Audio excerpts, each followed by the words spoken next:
Welcome to Research Rocks. In this video, we will see how to report LinkedIn job. Sometimes you receive multiple notifications for same job like a year and year.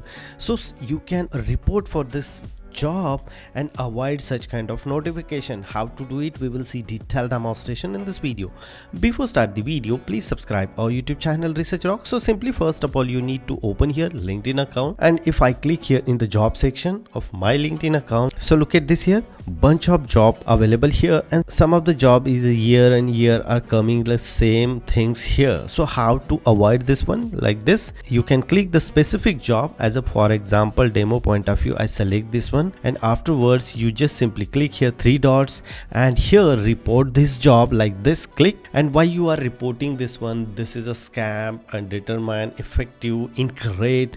So I just simply say here, I think this is a promotional or scam. You can submit, and that's it.